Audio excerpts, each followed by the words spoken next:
We have Maxwell's equations right here. Think about the situation of if I have a charge Q here that's oscillating back and forth. We'll assume it's some simple harmonic motion, and so I can just capture the position of the charge is equal to whatever the initial position is times the cosine of omega t, so it's just oscillating back and forth. If I plotted it out, we'd have a position that kind of looks like that, which means that the derivative is the negative sine curve, and the derivative of that is the negative cosine curve, derivative of that is positive sine, then positive cosine, and so forth. And so we have this cycle here. This is constantly changing, and the slope is constantly changing, and the curve is constantly changing, and so on. Think about the implications. I have a charge moving back and forth. Now picture that I have some point P here, and this charge is moving. So it's initially the electric field is in this direction. This is my initial electric field. When the charge is here, my electric field is now this position.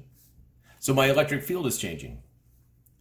So Q moves, causing a change in the electric field. If I have a change in the electric field, if I imagine that I have some sort of Gaussian surface about point P, I have a change in the electric flux. Since I have a change in the electric flux with respect to time, looking at Ampere's law, that's creating a magnetic field.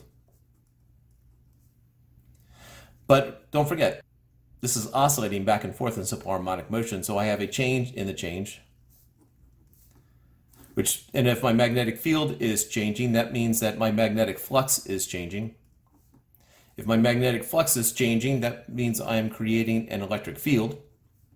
But don't forget, since it's oscillating, the change is always happening here. In other words, I'm cycling back around. So once I create this electric field that is changing with some sort of regular motion, this change in the electric field is causing a change in the magnetic field, which creates the electric field, which creates a magnetic field. It self-propagates, and so I'll basically be sending what we now call radiation outwards.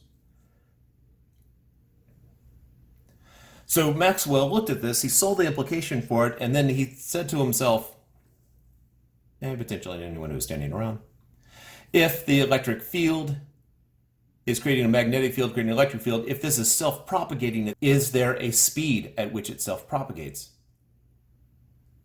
And so the next thing to do was to actually derive what is the speed of this electromagnetic wave. And so we are producing what is called an electromagnetic wave, as has been mentioned, sometimes abbreviated as EM wave. Please recognize there's a difference between EM, which stands for electromagnetic, and E and M, which is electricity and magnetism. That's just physics code